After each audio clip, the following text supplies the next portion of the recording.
गर्भमु चेरितमु पवित्र क्षेत्रमु आचरिंचि निलुपगा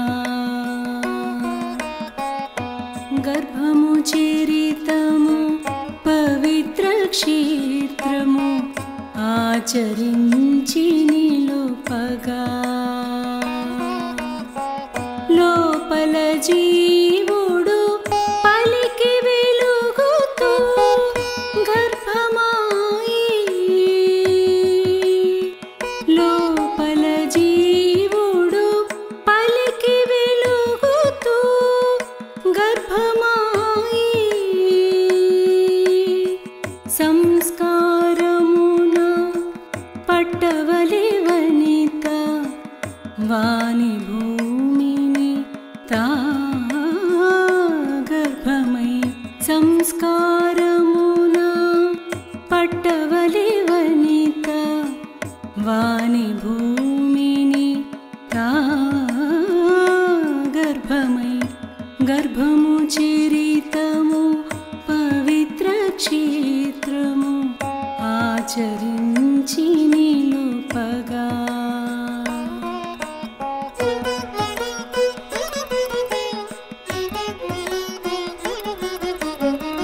कणमुलु स्थूलमुगा पेरुगुतुंडगा वाटिनि तन चैतन्यमुचे संस्करिंचुచున్నాడు कणमुलु स्थूलमुगा पेरुगुतुंडगा वाटिनि तन चैतन्यमुचे संस्करिंచుచున్నాడు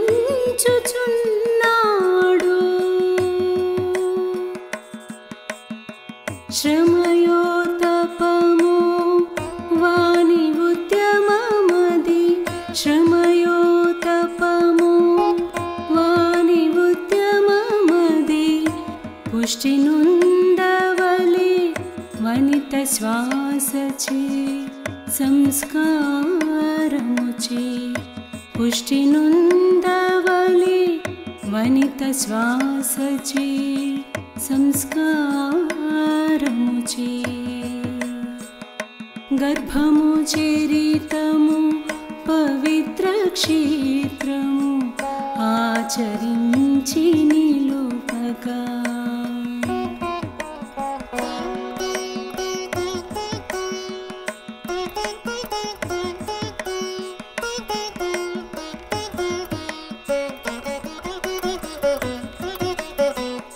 वेवेळ्ळनि वनित विकारमु चेंददु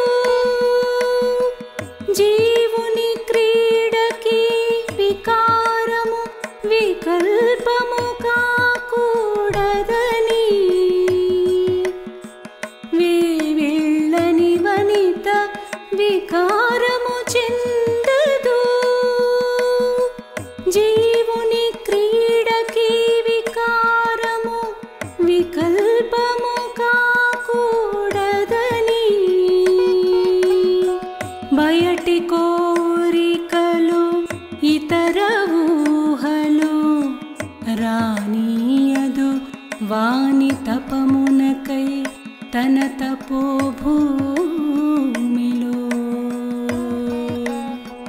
बयटि कोरिकलु इतर ऊहलु रानियदु वानि तपमुनकै तन तपोभूमिलो गर्भमु चेरितमु पवित्र क्षेत्रमु आचरिंचि निलुपगा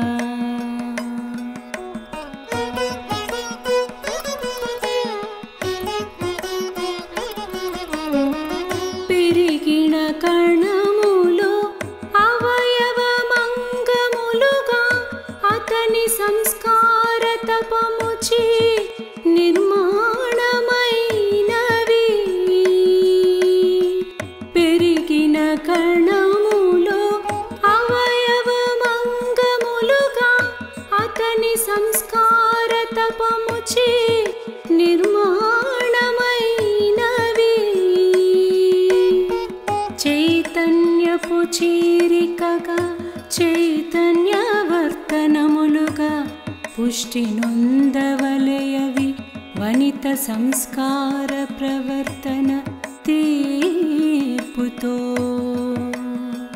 చైతన్యపు చీరికగా చైతన్యవర్తనములుగా పుష్టి నొందవలయవి వనిత సంస్కార ప్రవర్తన తీర్పుతో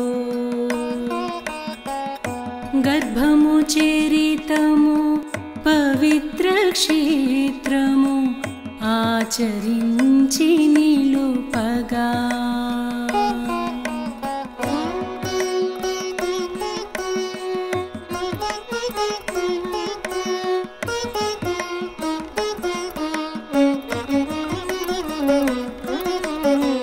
లో గర్భము తిరుగుచున్నది బయలు వెడలగా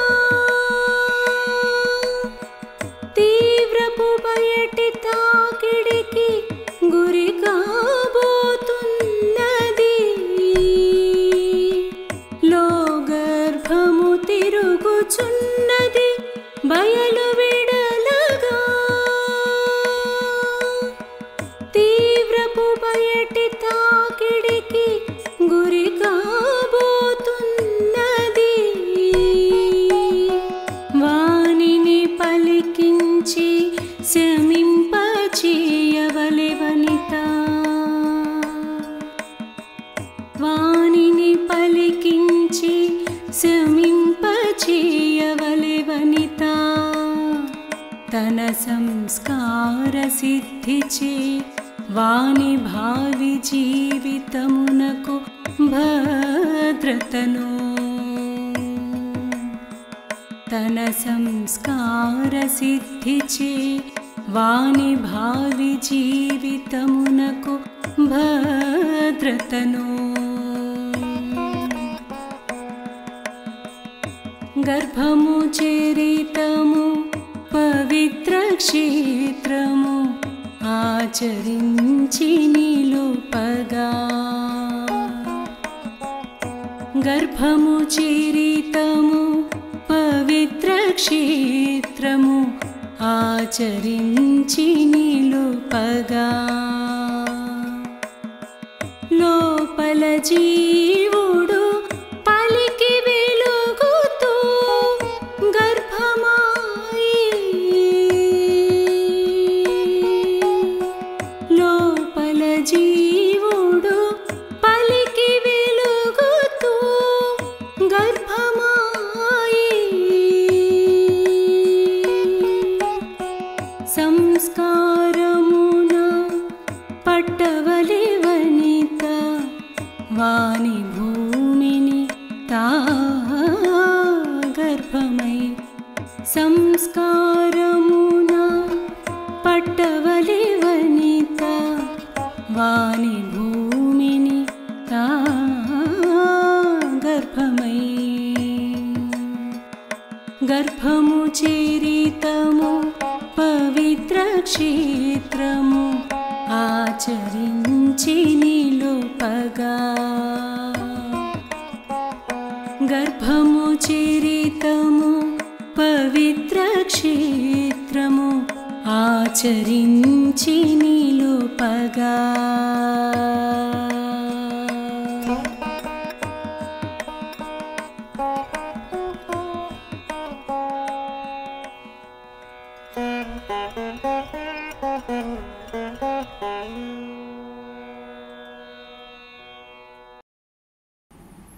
గర్భము చరితము పవిత్ర క్షేత్రము అంటున్నారు.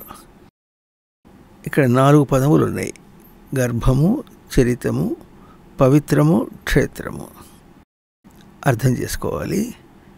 గర్భము అంటే మనకు కబుక్కున స్త్రీ యొక్క పొట్ట అని అర్థం తీసుకుంటాం.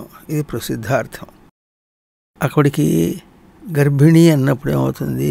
గర్భమును ధరించినది అని అర్థం వస్తుంది. అంటే అదేమిటి? ఆ పొట్ట ఇంకొక గర్భమును ధరించింది కదా. అంటే ఎవరిని ధరించింది? లోపల శిశువుని, జీవుడిని. అప్పటికి ఆ శిశువు జీవుడు కూడా గర్భమే. కనుక అసలు అర్థం వాళ్ళిద్దరూ గర్భములు ఎట్లా అయినారంటే గృహనిగరణే, గ్రహింపు వ్యక్తీకరణ. తల్లి ఏం చేస్తుందంటే తన పురుషుడు తనకు ఒక వీర్యంలో ఒక కణమునిస్తే అది గ్రహించింది, దాన్ని ఆ శిశువుకి వ్యక్తం చేస్తుంది, అందువల్ల గర్భం అయింది. ఇది భౌతికంగా అర్థం అన్నమాట. ఆ లోపల శిశువు ఏం చేస్తాడంటే ఆ తల్లి తన కణముల్ని ఇస్తూ ఉంటే తనేం చేస్తాడు, దాన్ని గ్రహిస్తాడు. గ్రహించి ఆ కణముల్లోకి తన సంస్కారాన్ని వ్యక్తం చేస్తాడు, చేసి రెండూ సమన్వయమైనట్టు చేస్తాడు. అందువల్ల గ్రహింపు వ్యక్తీకరణల చేత ఆ శిశువు కూడా గర్భమే అయింది. ఇది గర్భము చరితము. చరితం అంటే ప్రవర్తించి తీసుకోవటం. చర గతి భక్షణయోహో. ఇప్పుడు ఊరిని తల్లి గర్భం, ఆడపిల్ల గర్భం అని ఒక మాట చెప్పేసామనుకోండి, గర్భం అంటే అప్పుడు ఈ అర్థం రాదు. ఇప్పుడు ఎప్పుడైతే ఆ తల్లి ఆ పురుషుడు ఇచ్చినటువంటి ఆ కణమును తీసుకోవటం, తీసుకుని అది శిశువుకి వ్యక్తం చేయటం అనే మాట ఎప్పుడు వచ్చిందో అప్పుడు గర్భం శబ్దానికి నిజార్థం కూడా పలుకుతుంది. అట్లాగే ఆ శిశువు ఎట్లాగైతే తల్లి ఇచ్చినటువంటి కణములను తీసుకొని తన సంస్కారము దానిలో వ్యక్తం చేసి సమన్వయం చేసుకుంటాడు ఎట్లాగో అప్పుడు గర్భం, అప్పుడు ఆ గర్భములో రెండు గర్భములకు చరితం ఉంది, అంటే ప్రవర్తించి తీసుకోవటం ఉందన్నమాట. ఇది పవిత్ర క్షేత్రము. పవిత్రము అంటే ఎంత విశేషం అంటే దానికి స్థిరత్వము, దాన్ని కాదనేటటువంటి సామర్థ్యము ఇంకెక్కడ లేకుండా ఉండేటటువంటి స్థితి ఏది ఉంటుందో అది పవిత్రము. ఈ గర్భమునందు ఎవరూ కాదనకుండా ఉండేటటువంటి ఒక పవిత్రత ఉన్నది. ఇది కేవలం భౌతికమైనటువంటిది కాదు. ఎందుకంటే జీవుడు ఎప్పుడైతే తల్లి ఇచ్చే భౌతిక కణముల్లో తన అభౌతికమైనటువంటి సంస్కారాన్ని ఇట్లా నిలిపి దాన్ని సమన్వయం చేసుకొని ఎదుగుతాడు. ఎట్లాగో ముందు చేసుకొని ఏం చేస్తాడో ఒక ఎంబ్రియో ఫార్మ్ అవుతుంది, అంటే ఒక మాంసం ముద్దలాగా ఉంటుంది, కానీ అది ఎట్లా ఉంటుంది, అవయవములు అంగములతో ఉంటుంది. అది ఎప్పుడు చేసుకున్నాడో తర్వాత ఎదుగుతాడు ఎప్పుడో, ఆ తర్వాత బయటకు వస్తాడు ఎప్పుడో, అప్పుడు జీవుడు బయటికి వచ్చి అటువంటి దేహంతో తన ప్రయోగాల్ని ఎక్స్పెరిమెంట్స్ చేసుకొని, అంటే బయట ప్రవర్తిస్తుంటే తనని ఎట్లా గుర్తిస్తాడో చేసుకుంటూ తనను పెంచుకుంటాడు, తన గ్రహింపును పెంచుకుంటాడు, తన వ్యక్తీకరణను పెంచుకుంటాడు. పెంచుకొని ఆ తర్వాత కొంతకాలాన్ని దేహాన్ని విడిచిపెట్టి వెళ్ళిపోతాడు. దేహం పని అయిపోయింది, దేహాన్ని వాడుకున్నాడు, పరికరంగా వాడుకున్నాడు అన్నమాట. ఇది చాలా పవిత్రం. ఎందుకంటే జీవుడు తన జీవించుట దేంతో జీవిస్తున్నాడు, లోపల ఉన్నటువంటి సచ్చిదానందములతో జీవిస్తున్నాడా, బయట దేహంతో జీవిస్తున్నాడా, దేహముల ప్రయోగంతో జీవిస్తున్నాడా అన్నటువంటి ఆ భేదంతో ఒక మీమాంస లోకంలో వస్తుంది. అటువంటిది రాకుండా అన్నిటిలో కూడా తాను ఎదుగుట అన్నటువంటిది ఎప్పుడు తీసుకున్నాడో ఇది పవిత్రము. ఇంకా క్షేత్రం అని కూడా అన్నారు. క్షేత్ర శబ్దానికి బయట పొలము అనేది అర్థం అవుతుంది. అట్లాగే ఇంకా ఆలయము దాన్ని కూడా క్షేత్రము అంటారు. ఎట్లాగైతే బయట పంట క్షేత్రం ఎట్లా పొలం ఉంటుందో, దానిలో విత్తనములు వేస్తే మనకు పంట తినటానికి ధాన్యం ఎట్లా వస్తుందో, అట్లాగే so seed and take the reap, అంటే విత్తనాన్ని వేసి అక్కడి నుంచి ఏం వస్తుందో తీసుకోవాలి. ఓ పవిత్రమైనటువంటి ఆలయానికి వెళ్ళామనుకోండి, అక్కడ ఏం చేస్తాం, మనం ఎంత నిజభావంతో భక్తిభావంతో వెళతామో భక్తిని పెంచేటట్లుగా మనకు ఉంటుంది, పంట ఇస్తుంది, పూర్తిగా పంట ఇస్తుంది. అందువల్ల క్షేత్రమైంది. అట్లా పూర్తిగా పంటనిచ్చేటటువంటిది ఈ గర్భం యొక్క చరిత్రము. అది పవిత్రంగా జీవుడు ఎదగటానికి చేస్తే అది క్షేత్రం అవుతుంది. అయితే ఎప్పుడవుతుందంటే ఆచరించి నిలుపగా, అది ఆచరణ చేయాలన్నారు. ఇందాకేమో చరితం అన్నారు. చరితం అంటే ఎంతో, ఆచరణలో కూడా చరితం శబ్దానికి అంతే అర్థం వస్తుంది. కానీ ఆచరణం అని అన్నారు. ఇప్పుడు ఆస్మృతో చరతి. చేయుట అన్నటువంటి ఈ ప్రయత్నం అంతా కూడా ఎక్కడుంటుందంటే స్మృతిలో ఉండాలి, బుద్ధిలో ఉండాలి. బుద్ధిలో గుర్తించుకుంటూ చేయాలి. చేస్తే అది ఆచరణ అవుతుంది.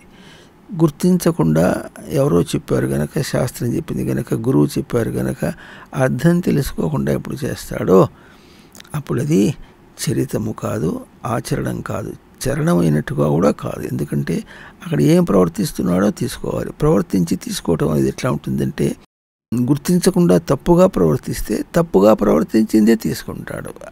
కానీ ఆస్మృతవు చరతి అన్నప్పుడు స్మృతిలో ప్రవర్తించడం అంటే ఎట్లా ఉంటుంది? స్మృతిలోకి ప్రవర్తిస్తే అది సరిగ్గా లేకపోతే తిప్పి కొడుతుంది. తర్వాత తనకు ఏం రావాలి, తిప్పి కొడితే తనకు ఎటువంటి వ్యతిరేకత వస్తుందో తనకు అది గుణపాఠంగా వస్తుంది. అందువల్ల ఆచరణలో స్మృతిలో ప్రవర్తించడంలో బయట ప్రవర్తించినటువంటి వ్యత్యాసం రాదు. అందువల్ల గర్భము చరితము పవిత్ర క్షేత్రము ఆచరించి నిలుపగా. లోపల జీవుడు పలికి వెలుగుతూ గర్భమాయే. లోపల జీవుడు గర్భం ఎట్లా అయినాడంటే పలికి వెలుగుతున్నాడు. పలుకుట అంటే తన సంస్కారాన్ని పలుకుతున్నాడు. వెలుగుట అంటే అది తల్లి యొక్క గర్భ కణముల్లోకి పెట్టి సమన్వయం చేసి ఆ సమన్వయమైన రూపంలో తాను తన స్వరూపాన్ని చేసుకుంటున్నాడు. ఇది పలికి వెలుగుతూ ఈ విధంగా అతను గర్భమైనాడు. అయితే ఇప్పుడు ఏం చేయాలి? సంస్కారమున పట్టవలే వనిత వాని భూమిని తా గర్భమై.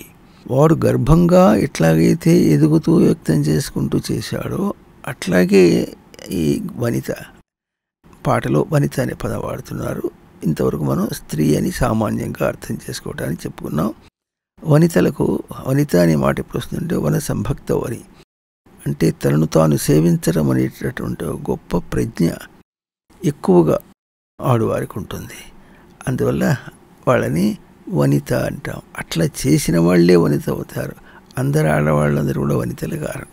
కనుక ఈ చరితమునందు తాను కూడా భాగస్వామి కావాలంటే తాను వనిత కావాలి. సంస్కారంతో వాని భూమిని పట్టాలి.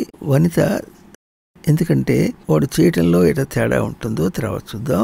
దానికి తను కూడా ఎగదోయాలన్నమాట. ఎగదోసినప్పుడు వాడి తపస్సు తన తపస్సు రెండో సమన్వయం అయినప్పుడే ఆ జీవుడు ఎట్లా కావాలనో బయటికి రావటం, ఎట్లా తర్వాత ఎదగాలనో అది జరుగుతుంది. కనుక తాను కూడా గర్భం కావాలి అంటే వాడిని తీసుకోవాలి. వానికి తన అవకాశం ఎట్లా ఇవ్వాలో అట్లా వ్యక్తం చేయాలి, తపస్సుగా వ్యక్తం చేయాలి. అందువల్ల తను కూడా గర్భమైతేనే తన సంస్కారంతో వాడి భూమిని, వాడి ప్రయత్నాన్ని పట్టుకోగలుగుతుంది. గర్భము చరితము పవిత్ర క్షేత్రము ఆచరించి నిలుపగా.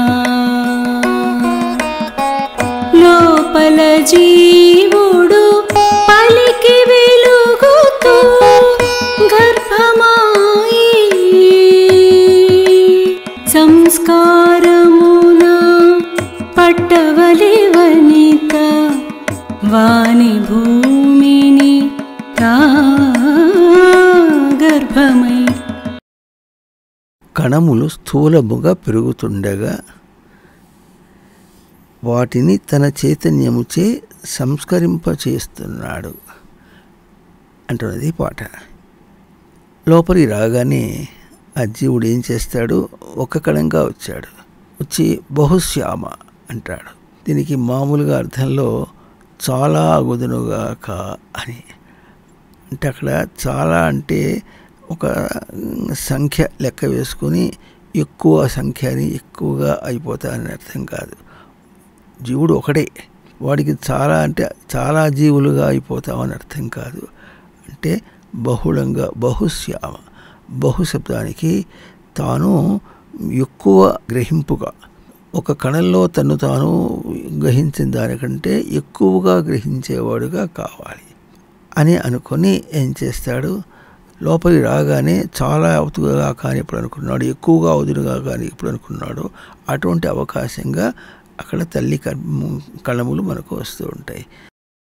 దీన్ని సైంటిస్టులు ఏమంటారంటే ఆ కణము ఫ్యూజ్ అవుతుంది, అంటే కరిగిపోతుందని, కరిగిపోయి కణములుగా పెరుగుతుంది, కౌంట్ పెరుగుతుంది అంటారు. కౌంట్ లెక్కగా పెరుగుతుంది అన్నట్టుగా వాళ్ళు మాట్లాడతారు.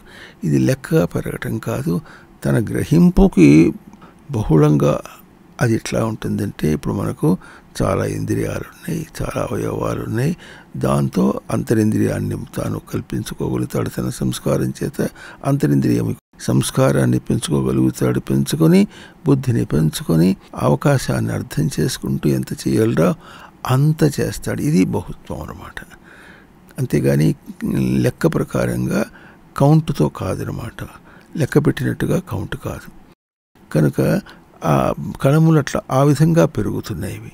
దాన్ని వాళ్ళు ఎట్లా చెప్తారంటే 1కి 2 అవుతుంది, 2 4 అవుతుంది, 4 8 అవుతుంది, 8 16 32 లక్ష అయితే 2 లక్షలు అట్లా వెళ్ళిపోతుంటే వాటిలో అన్నిట్లో కూడా తన సంస్కారాన్ని పెట్టుకోవాలని చెప్పుకుంటున్నప్పుడు ఇప్పుడు మనం గుర్తించవలసింది ఎట్లా ఉంటుందంటే 1ని 2 అయితే 2 4 కావాలంటే ఎట్లా అవుతుంది? 4 వాటిని రెండింటిని విరగొట్టుకుంటే ఒక్కొక్కటి 2 2 అవుతాయి, అప్పుడు 2 4 అవుతుంది.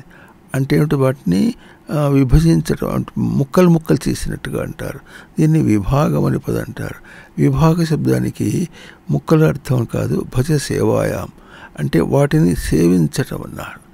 సేవించడం అంటే ఎట్లా ఉంటుందంటే, ఇప్పుడు మన లోకంలో ఏదైనా ఒకటి ఆలోచించేసి పనిచేస్తున్నప్పుడు తానేమైనాడు? బుద్ధిలో ఆలోచన చేస్తున్నాడు.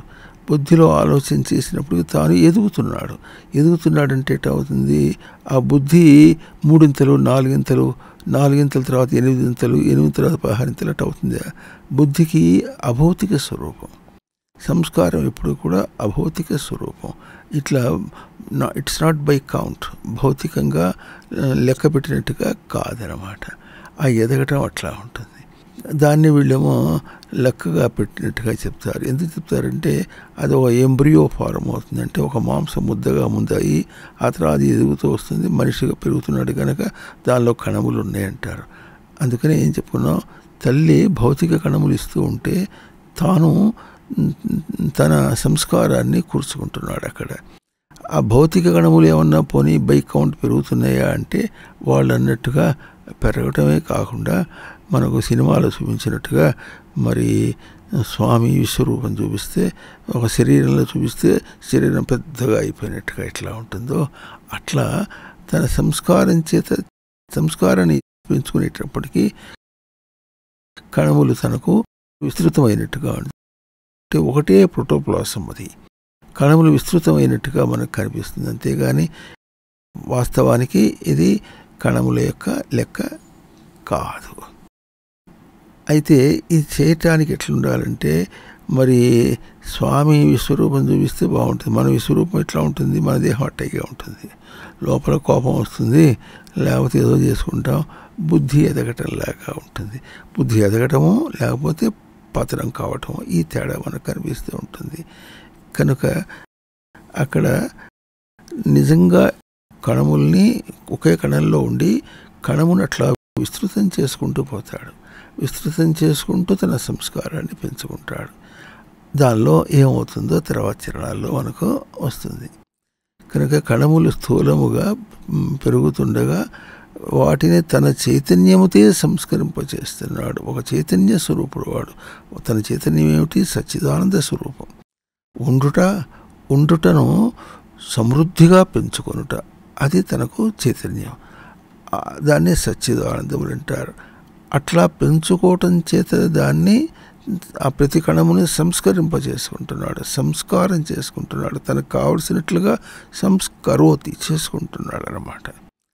అయితే శ్రమయో తపమో వాని ఉద్యమం అది.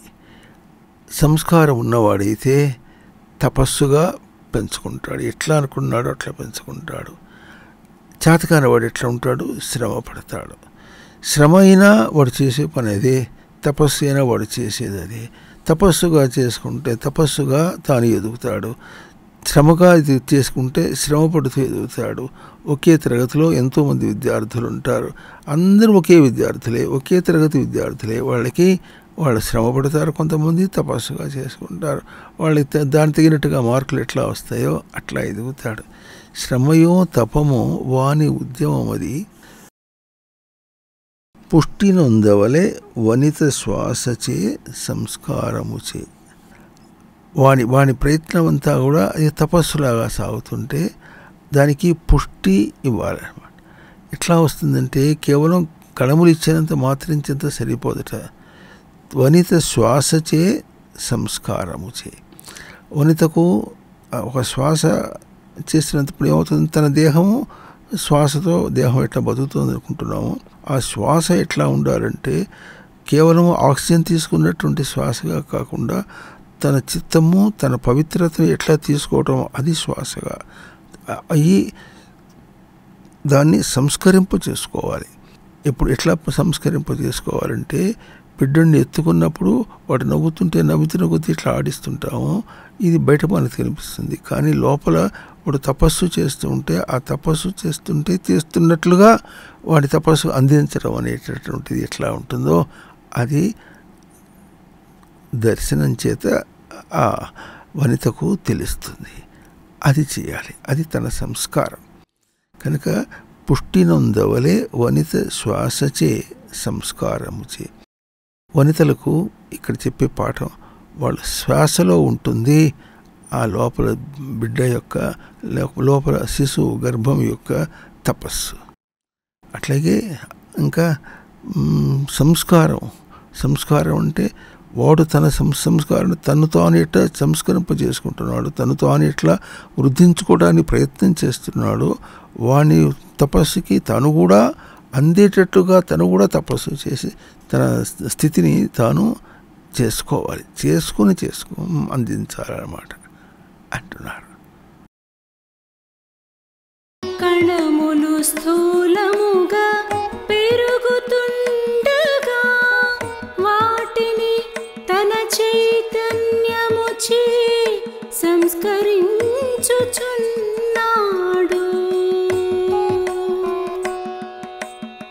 శ్రమయో తపమో వాని ఉద్యమమది పుష్టి నొందవలే వనిత శ్వాసచే సంస్కారముచే.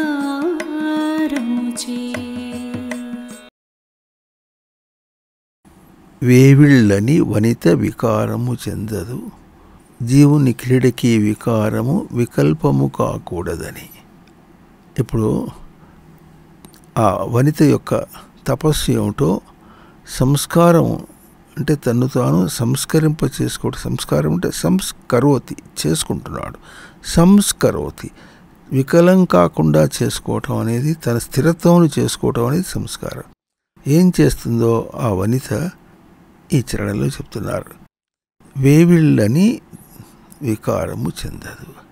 మామూలుగా వేవిళ్ళు వస్తే లోపల నీరు ఊరినట్టుగా లాలాజలం వికారంగా ఊరినట్టుగా ఉంటుంది. ఉమ్మేయలేక మింగలేక చాలా అవస్థపడతారు. మామూలు లోపల గ్యాసు ఫిలప్ అయితేనే ఎట్లగా ఉంటారు, దానికంటే చాలా ఎక్కువగా ఉంటుంది. ఎందుకు అవుతుందంటే జీవుడు తన ప్రక్రియను ఆ కళము కరిగిపోయినట్టుగా వాళ్ళు చెప్పినట్టుగాను, లేకపోతే నేను చాలా అవుదునుగాక అని అనుకోవటము, తాను ఎదగాలనుకోవటము, దానికి తగినట్టుగా తన ప్రయత్నం చేసుకుంటూ పోతుంటే లోపల అది ఎట్లా ఉంటుంది, ఇంకొక జీవుడు లోపల ఎదుగుతున్నాడు, వాడి పని వాడు చేసుకుంటున్నప్పుడు ముందది తనకు వేవిళ్ళలాగా వస్తుంది. ఎందుకంటే లోపల అది వికారం అవుతుంది. ఆ వికారం వచ్చేటప్పటికి అయితే తన్ను బాధిస్తాయి. ఇది గర్భిణీ స్త్రీలకు బాగా తెలుస్తుంది. కానీ ఇటువంటి జ్ఞాని అయిన వనిత ఏం చేస్తుందంటే తాను వికారం చెందకూడదు. ఎందుకంటే తాను తపస్సు చేత తన గర్భాన్ని ఆ గర్భానికి, ఆ శిశువు గర్భానికి, ఆ జీవుడు గర్భానికి ఇస్తున్నది అనమాట. ఇది ఎప్పుడైతే తనకు ఎరుకలో ఉంటుందో అప్పుడు తాను వికారం చెందకూడదు. ఎందుకు? తన వికారము అతని తపస్సుకు భంగం అవుతుంది, వికల్పం అవుతుంది. వికల్పం అంటే కల్పం అంటేనేమో సామర్థ్యం, వికల్పం అంటే వికత కల్పం, సామర్థ్యము లేకుండా చేస్తుంది. వాడు చేసే ప్రయత్నానికి అడ్డు వస్తుంది అన్నమాట. కనుక అడ్డు రాకూడదు. వాడు ఎదగని లోపల ఆ గర్భము ఎదగని, ఎదుగుతుంటే నాకు కష్టంగా ఉంది అడవకూడదు అనమాట. ఆ ఎదగటంలో 2 దశలు ఉంటుంది. ముందు ఎట్లా ఎదుగుతుందంటే కొన్ని అవయవములుగా అంగములుగా చేసుకుంటుంది అన్నమాట. అట్లా ఎదుగుతుంది. అప్పుడు ఒక పిండం అవుతుంది, దాన్ని ఎంబ్రియో అంటారు. ఆ తర్వాత అక్కడ ఎన్ని ఎట్లా ఎంబ్రియోకి ఎన్ని అవయవములు అంగములు రావాలి అన్నీ వచ్చేసినాయి. ఇక మళ్ళీ ఎట్లా పెరుగుతాడంటే వాటిల్లోనే ఇంకా ఎదిగి వాటికి పుష్టి వచ్చేట్టుగా భౌతికంగా పుష్టి రావటం, సంస్కరింప చేసుకోవటంలో కూడా పుష్టి రావటం అనేది వస్తూ ఉంటుంది అన్నమాట. అది కనుక పెరుగుట అనేది వాడబాట్లు చెప్పాలంటే బై కౌంట్, లెక్క ప్రకారంగా ఎదగటం ఒకటి, పెరగటం ఒకసారి. ఆ తర్వాత ఆ లెక్క ప్రకారంగా పెరుగుతూనే ఆ లోపల ఆ ఎంబ్రియో చిన్నది నుంచి పెద్దగా వచ్చి ఒక ఆకారం, మనిషి ఆకారం వచ్చినట్టుగా దానికి వస్తుంది అని ఇట్లా వాళ్ళు భౌతికంగా చూసి మాట్లాడిన దాని యొక్క అర్థము చాలా గొప్ప విశేషం. అది ఎట్లా గొప్ప విశేషం అంటే అది కాదు అని ఎట్లా చూపిస్తున్నారో అది అక్కడ గొప్ప విశేషం. అది అంటే అభౌతికంగానే చూపిస్తున్నారు అనేది గొప్ప విశేషం అన్నమాట. అందువల్ల జీవుని క్రీడకి వికారము వికల్పము కాకూడదని, బయటి కోరికలు ఇతర ఊహలు రానియదు అంటున్నారు. బయట ఒక కోరిక ఉందనుకోండి, కోరిక తనకు కనిపించకుండా అభౌతికంగా ఉండి బయట విషయాల మీద పరిగెత్తిస్తుంది. ఏదో తినాలని, ఎక్కడికో పోవాలని, ఎవరితోనో మాట్లాడాలని, ఇంకా ఏవో మాట్లాడుకుంటూ కూర్చోవాలని, దానివల్ల చైతన్యం వస్తుంది, చురుకుతనం వస్తుంది అన్నట్టుగా ఇటువంటి లోకంలో బాగా ఉంటాయన్నమాట. అట్లాగే ఇతర ఊహలు కూడా ఏమిటోటో ఊహించుకుంటారు. ఎట్లా ఊహించుకుంటారంటే ఈ పిల్లవాడు పెరగాలి, ఆ పిల్లవాడు పెరిగితే వాడు అమెరికా పోవాలి అనేటువంటి ఇప్పటి నుంచి చేసుకుంటారు. వెనక రోజుల్లో ఇంక ఎక్కడ ఉండేదంటే పిల్లవాడు కొడుకు పుడితేనేమో మా అన్నయ్య కూతురికి ఇచ్చి పెళ్లి చేసేస్తా, తమ్ముడు కూతురికి ఇచ్చి పెళ్లి చేస్తా, అక్కడే గర్భంలో ఉండగానే ఈ పనులు అంటా కూడా అట్లా అనుకుంటూ ఉంటారు. లేకపోతే కూతురు పుడితేనేమో అట్లా మా చెల్లెలు కొడుకుకి ఇచ్చేస్తా, అక్కయ్య కొడుకుకి ఇచ్చేస్తా అని ఇప్పటి నుంచి వేసుకుంటూ ఉజ్జీలు వేసుకుంటూ ఇట్లాగే జడుస్తూ ఉంటుంది. వాళ్ళు ఇటువంటివి ఇంకా ఏవో ఆలోచన చేసుకుంటూ ఉంటారు. వాడు అట్లా చేస్తే ఇట్లా ఉంటుంది, వాడు రోజున టై కట్టుకొని కోట్ వేసుకొని వాడు ఫ్లైట్లోంచి దిగుతుంటే అప్పుడు నాకు చాలా తృప్తిగా ఉంటుంది, అప్పుడు చూడాలి, అంతవరకు వీడిని రక్షించాలి అని ఇట్టాగో లౌకికంగా ఏవో భావాలు పెట్టుకుంటుంటారు. శిశువు వస్తున్నాడు కదా, ఆ శిశువు వస్తే ఏమవుతుంది, ఇంకా తాను అమ్మ అయిపోతుంది, మా ఆయనేమో నాన్న అయిపోతాడు, మా అమ్మమ్మ అయిపోతుంది, మా నాన్న తాత అయిపోతాడు, మా మామగారు తాత అయిపోతాడు, మా అత్తగారు నానమ్మ అయిపోతుంది, అంతా పెరిగిపోతాం, ఇల్లంతా కళకళలాడుతూ ఉంటుంది. ఇట్లా ఏవో కూడా ఊహించుకుంటూ ఉంటారు అన్నమాట. అంత భౌతికంగా చేసుకుంటారు. వాడికి మొట్టమొదటి పుట్టినరోజున నేను ఎంత గొప్పగా చేస్తానో తెలుసా, ఇవన్నీ ఊహించుకుంటారు అన్నమాట. ఈ ఊహలు రానియదు. ఎందుకు రాదు? జీవుడు అంటే జీవించేవాడు అంతే. ఇట్లా తన సచ్చిదానందములతో జీవించేవాడు. జీవించుట అనేది వాడు దర్శనం చేస్తుంటే వాడు పూర్ణస్వరూపం. పూర్ణస్వరూపానికి ఇంకా లోటేమైంది? అవి చేసి ఇవి చేసి వేడుకలు అని గుర్తించి అవన్నీ చేయదు. ఎందుకు చేయదు? ఇటువంటి భావాలు తన దగ్గర ఉంటే ఏమవుతుంది, ఇది ఆ గర్భమునకు అంటే ఆ జీవుని యొక్క గర్భమునకు అడ్డంకి అవుతుంది, చాలా అడ్డంకి అవుతుంది. ఎట్లా అడ్డంకి అవుతుందంటే అదేమో ఒక సంస్కారంతో వస్తుంది. తన సంస్కారం ఈ విధంగా ఊహలతో ఉంటుంది అనుకోండి, ఆ సంస్కారానికి పొందుకోక తపస్సుకు భంగం అవుతుంది. కనుక తపస్సుకు భంగం కాకూడదని ఇట్లా రానియదు వాని తపమునకై తన తపో భూమిలో, వాడి తపస్సు వృద్ధి పొందాలని తన తపోభూమిలో ఇటువంటి చెడ్డ భావాలు రానియకుండా ఉంటుంది. వాక్యం చూడండి, వాని తపోభూమిలో తన తపస్సు భూమి, వాని తపస్సునకు తన తపస్సు, ఇద్దరు తపస్సు స్వరూపంలో ఎట్లా ఉంటుందంటే చదువుకున్న వాళ్ళు చదువుకున్నట్లు మాట్లాడుకుంటారు, చదువురాని వాళ్ళు మాట్లాడతారు. ఒక చదువుకున్నవాడు ఇంకో చదువురానివాడితో మాట్లాడాలంటే ఏం మాట్లాడతారు? మంచినీళ్ళ రుచి మత్స్య మెరుగుని కానీ కలకల్లు చేసేటి కప్పకే మెరుక, సుజ్ఞాని నడక సుజ్ఞానికి ఎరుక, సుజ్ఞాని నడక అజ్ఞానికే మెరుక అని ఈ విధంగా అటు కాకుండా ఇద్దరు తపస్సు చేస్తున్నారు కనుక ఇద్దరి తపస్సుకి సమన్వయం ఉండాలి, కుదురు ఉండాలి అని ఎరుకతో ప్రవర్తిస్తుంది ఆ వనిత. వెళ్ళని వనిత వికారము చెందదు, జీవుని క్రీడకి వికారము వికల్పము కాకూడదని, బయటి కోరికలు ఇతర ఊహలు రానీయదు వాని తపమునకై తన తపోభూమిలో.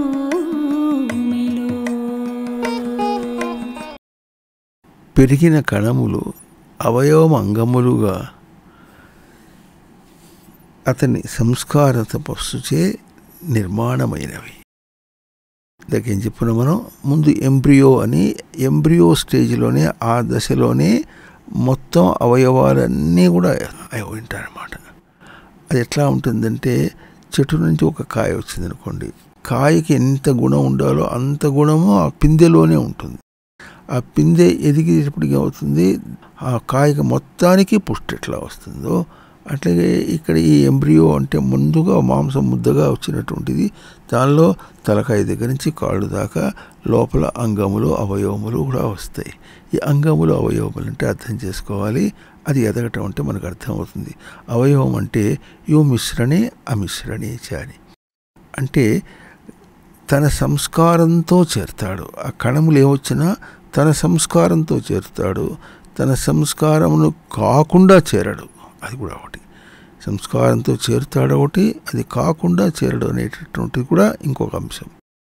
అట్లా చేరుతాడు, అట్లా చేరటం అనేటువంటిది అవయవం అంటారు. అవయవములు అంటే మనకు పంచ జ్ఞానేంద్రియాలు ఉన్నాయి, పంచకర్మేంద్రియాలు ఉన్నాయి, ఇంకా మెదడు ఉంది. ఇవన్నీ అవయవములు సంస్కారంతో చేరినట్టుగా ఉంటాయి. అవి కొంత సూక్ష్మంగానే పనిచేస్తూ ఉంటాయి. అవి అంగములు అని అంటే ఎట్లా ఉంటుందంటే అగిగతవు ప్రవర్తన చేయటం అన్నమాట. అది ఎట్లా ఉంటుందంటే ఇక అంగములు అంటాం అనుకోండి, ఒక విధంగా కర్మేంద్రియాలు కూడా చెప్పుకోవచ్చును. గుండె, జీర్ణశక్తి, ఇంకా మెదడు యొక్క శక్తి కూడా కొంచెం అంగముగా, ఇవన్నీ వైటల్ ఫంక్షన్స్ అని అంటారు ఇంగ్లీష్లో వాళ్ళు. వైటల్ అంటే ముఖ్యమైనటువంటి, ఫంక్షన్స్ అంటే చేష్టలు అని. కనుక ఇవి అవయవము అంగములుగా నిర్మాణం అవుతాయి. ఆ ముద్ద చేరినప్పుడు అట్లాగే ఉంటుంది, కానీ లేతగా ఉంటుంది అన్నమాట.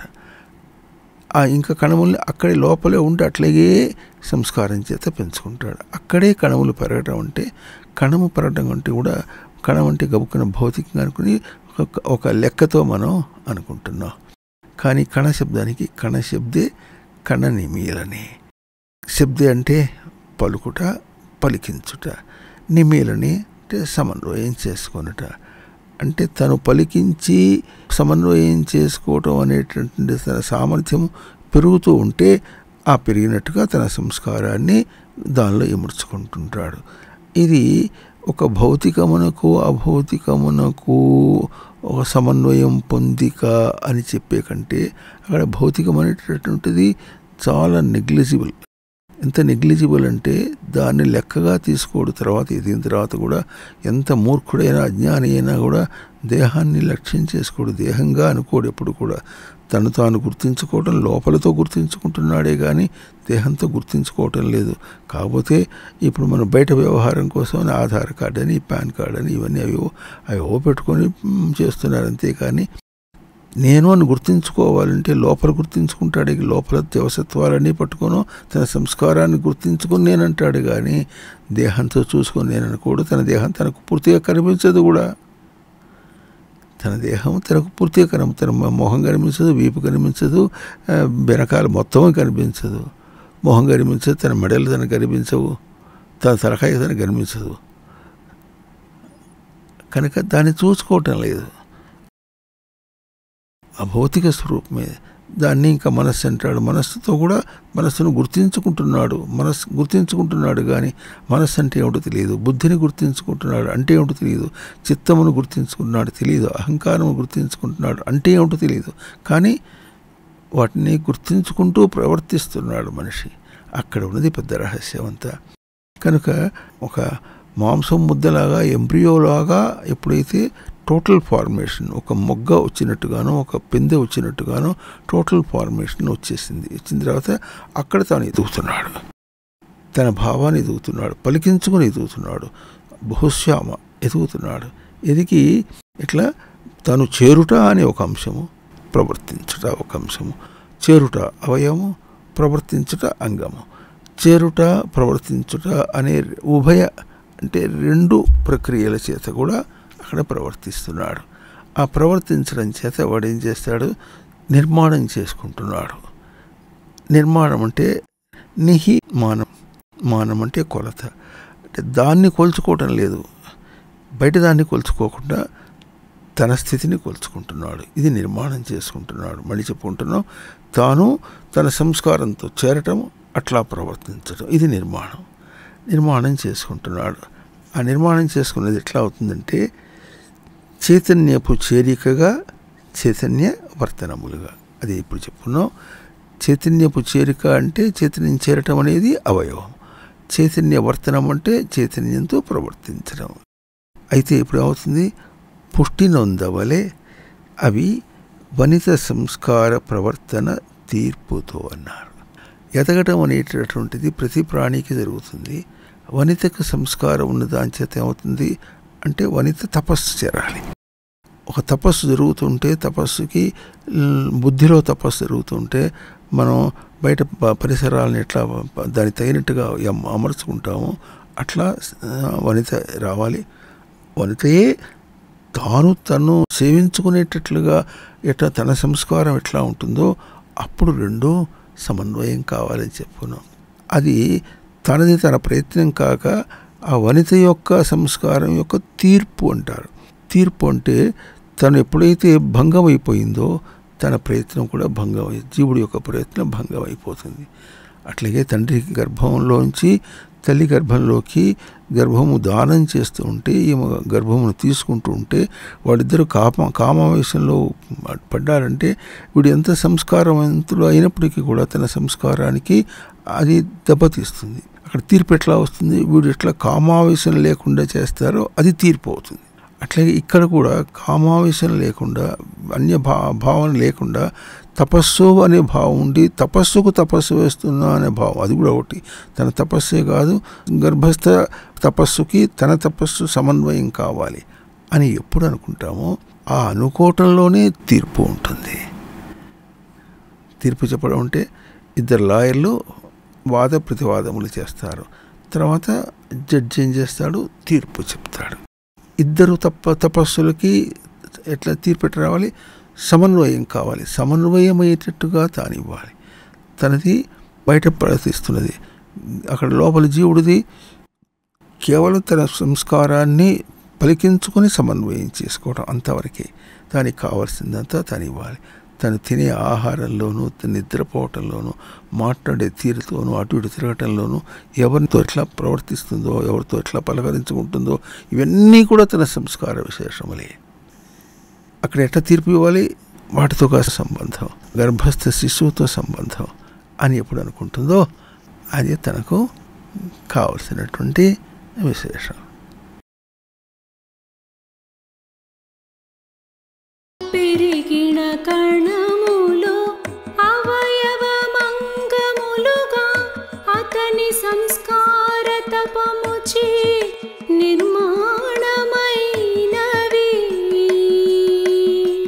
చైతన్యపు చేరికగా చైతన్యవర్తనములుగా పుష్టి నొందవలయవి వనిత సంస్కార ప్రవర్తన తీర్పుతో. లోగర్భము తిరుగుచున్నది బయలువెడలగా. లోగర్భం అంటే లోపల జీవుడి యొక్క గర్భము, వాని తపస్సు ఎట్లా చేసుకుంది? పూర్తిగా తనను ఒక ప్రయోగానికి పనికొచ్చేటట్లుగా, అంటే ఎట్లా ఉంటుందంటే, ఇప్పుడు ఒక దేహం బయటకు వచ్చిన దేహం కదులుతోందంటే ఏమనాలి? దేహమే కదులుతోందా? లోపల జీవుడు కదులుతున్నాడా? సంస్కారం కదులుతున్నదా? సంస్కారం కదులుతూ ఉంటే ఆ సంస్కారాన్ని ఎట్లా తాను సంస్కరింప చేసుకుంటాడో అట్లా ఉంటుంది. ఒక విషయంలో తిరుగుతున్నాడంటే విషయంలో ప్రీతిగా తిరుగుతున్నాడా, లేక విషయం వెళ్ళిపోతుంది కనుక విషయాన్ని పంపించేసినటువంటి దృష్టితో చేస్తున్నాడా, విషయాన్ని అంతమందించేటువంటి తపస్సుగా తీసుకున్నాడా, విషయంలో విహారం చేస్తున్నాడా అన్నటువంటిది కూడా వస్తుంది అన్నమాట. కనుక ఇవన్నీ కూడా లో గర్భం. ఆ గర్భం ఏమవుతుంది? చివరికి భౌతికమా అభౌతికమా అనేటటువంటి మీమాంస లేకుండా అది ఒక గర్భం. అది గ్రహింపు, వ్యక్తీకరణ. మనం దేహాలుగా తిరుగుతుంటాం. ఇది ఒక గ్రహింపు, వ్యక్తీకరణ అని గర్భమే. తల్లి గర్భంలో ఉన్నా గర్భమే, బయటకు వచ్చినా కూడా గర్భమే. సృష్టి యొక్క స్వరూపమే గ్రహింపు, వ్యక్తీకరణ. అట్లా వచ్చాడు. ఇప్పుడు దేహంలో ఉండగా, తల్లి గర్భంలో ఉండగా ఏం చేస్తున్నాడు? బయటికి రావటం కోసమని తల ద్వారం బయటికి వైపు వచ్చేటట్టుగా తిరిగి అక్కడి నుంచి బయటికి నెమ్మదిగా వస్తుంది. అది కాళ్ళు ముందు రావటం అనేటటువంటిది జరగదు, తలే ముందుకు వస్తుంది. అప్పుడే రావటానికి వసతిగా ఉంటుంది. కాళ్ళు ఎదురుగుండా వస్తే అన్నీ అడ్డంగా వస్తుంది, చేతులేమో అడ్డంగా వెళ్ళిపోతాయి. దాంతోపాటుగా తీసుకురావటానికి ఉండదు. ఇది మనకు లోకంలో వేరే వేరే విషయాల్లో కూడా అర్థమవుతుంది. తిరుగుతున్నది బయలు వెడలగా, తీవ్రపు బయటి తాకిడికి గురికాపోతున్నది. ఎప్పుడైతే తిరుగుతోందో అది ఆ వనితకు తెలుస్తుంది. అప్పుడు తనకు ఒక అలారం కొట్టినట్టుగా వీడు తీవ్రమైనటువంటి బయటి తాకిడికి గురి కాబోతున్నాడు. బయట జీవితం అంతా ఎట్లుంటుంది? అంత గోల గోల గోల గోల గోల గోల. స్వేచ్ఛా ప్రారంభం, పరీక్షా ప్రారంభం. ఎవడెవడదో ఏదోదో అన్ని విషయాలు ఉంటాయి. వాళ్ళ ప్రారంభం అంతా కూడా తన మీద పడుతుంది. దాని నుంచి నిగ్రహించుకోవటానికి తపస్సు కావాలి. తన తపస్సు లోపల చేసినంత సులభంగా ఉండదు. లోపల తనకు అడ్డం ఎవరు లేరు. వనిత కనుక సంస్కారంతో ఉంటే ఇంకెవరు అడ్డం రారు. అటువంటిది వనిత సంస్కారం లేకపోతే అడ్డం రావటం అనేది వేరు. అంతకంటే చాలా తీవ్రంగా ఉంటే సంస్కారం లేని వాళ్ళందరూ తనకి ఎదురుగా పడుతుంటారు, అడ్డం వస్తుంటారు.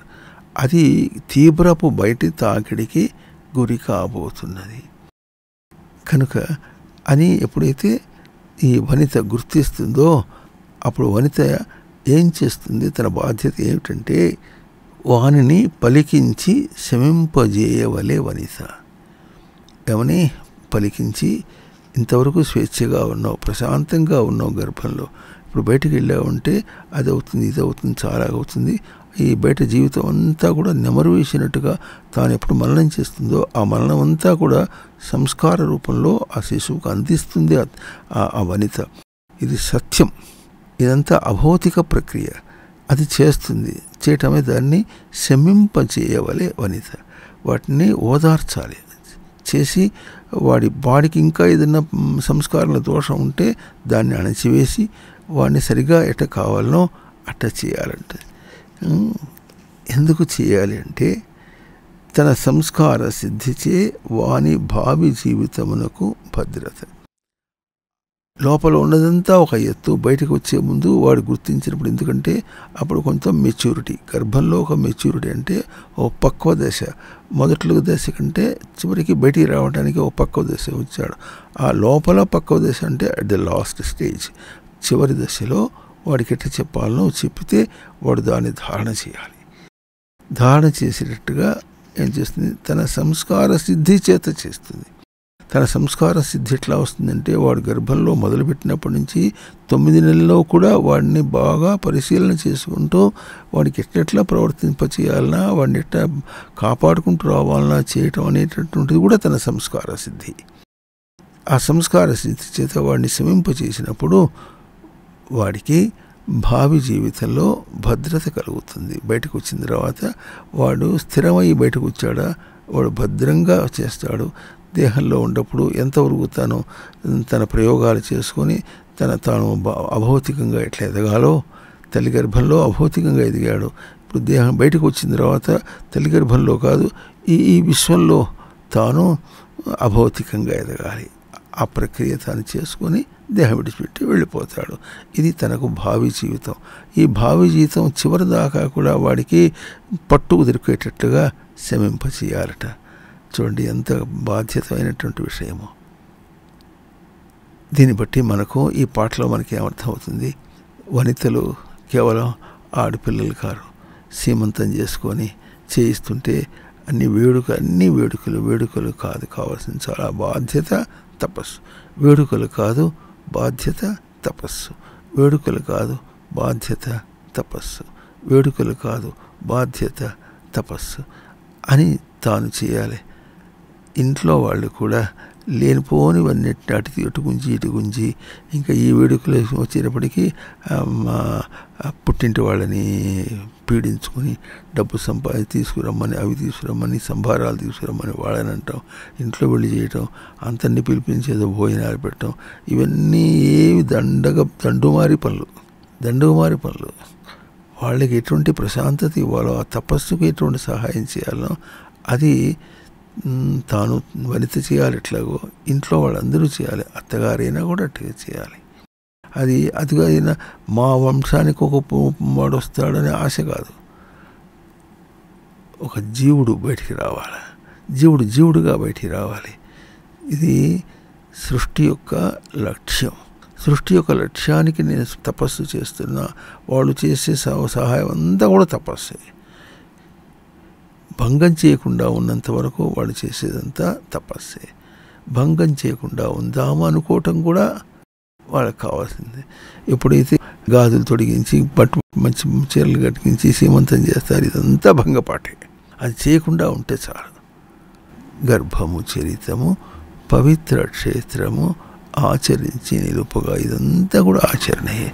అందరూ ఆచరించాలి. వాళ్ళిద్దరూ ఆచరించిన దానికి అడ్డం రాకుండా ఉండాలి. అర్థమవుతుంది కదా? ఆడపిల్లలు మీరు వనితలు కావాలి. మీ వల్ల పవిత్రమైన శిశువులు బయటికి రావాలి. సృష్టి కుదురుగా ఉండాలి. అప్పుడు మనకు ఈ ఉప్పెళ్ళు రావు. ఏం రావాలనో ఎట్ట రావాలనో మనకు వర్షాలు రావటం ఇవన్నీ బయట చిహ్నాలుగా ఉన్నప్పటికీ కూడా మనం ఎప్పుడైతే చెదరగొట్టుకుంటున్నామో అది విపరీతం అయిపోతుంది. చెదరగొట్టకుండా ఉంటే మనకి ఎట్లా కావాలనో అన్నీ వస్తాయి, అన్నీ బాగా ఉంటాయి. లోపల తను బాగా ఉంటే అన్నీ బాగా ఉంటాయి. గుర్తించి ప్రవర్తించడానికి తగినటువంటి అవకాశంతో బిడ్డలను కనాలి. అర్థమైంది కదూ? గర్భము చరితము పవిత్ర క్షేత్రము ఆచరించి నిలుపగా.